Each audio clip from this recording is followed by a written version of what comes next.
ઇમ્તિયાઝ પટેલ, ભરૂચ જિલ્લા યુવા કોંગ્રેસ ઉપપ્રમુખ. હાલ આપણે ઉપસ્થિત છીએ ભરૂચ જિલ્લામાં આવેલ સૈખા જીઆઈડીસી વિસ્તારમાં કે જ્યાં એલ્કેમ ફાઇનકેમ કંપનીના અંડર થોડા દિવસો પૂર્વે એક અકસ્માતનો બનાવ બન્યો હતો, જ્યાં કંપનીના અંડર 4 કર્મચારીઓ ગંભીર રીતે દાઝી ગયા હતા અને જેમાં એક સિક્યુરિટી કર્મચારીનું સ્થળ પર જ મૃત્યુ થયું હોવાની માહિતી અહેવાલ પ્રાપ્ત થઈ હતી. જેમાં એક કંપનીનું સારવાર દરમિયાન મૃત્યુ થયું હતું અને ગઈકાલે ફરી એકવાર રાહિલ સૈયદ નામના વ્યક્તિનું મૃત્યુ થયું હતું. અહીંયા આજરોજ મુસ્લિમ સમાજના અગ્રણીઓ અને સ્થાનિક આગેવાનો સાથે ભેગા મળીને તેમના જે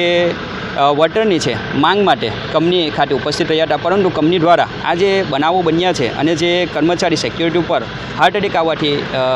મૃત્યુ પામ્યા હતા તેને એક નાટ્ય રૂપાંતર આપીને કુદરતી મોતમાં રૂપાંતર કરવાનો પ્રયાસ કર્યો હતો, જેના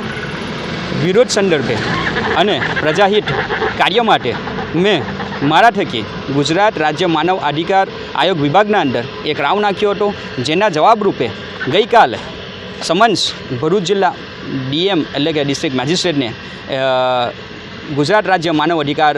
દ્વારા સમન્સ પાઠવવામાં આવ્યો છે અને તેનો ખુલાસો માંગવામાં આવ્યો છે. આવનાર દિવસના અંદર જો આ પરિવારના પડખે કંપની ઊભી નહીં રહે અને યોગ્ય વળતર નહીં આપે અને અહીંયા જે સ્થાનિક અધિકારીઓ છે એ અધિકારીઓ આ જે કંપનીના 2 જવાબદાર અધિકારીઓ છે તેના સામે કાયદાનો કોઈનો વિજય નહીં, તો યુવા કોંગ્રેસ આવનાર દિવસોના અંદર આ જે પ્રજા છે અને જે ભોગ બનનાર વ્યક્તિઓ છે તેમના પડખે ઊભા રહીને રોડ ઉપર ઉતરીને એમના હક અપાવવા માટે કટિબદ્ધ છે.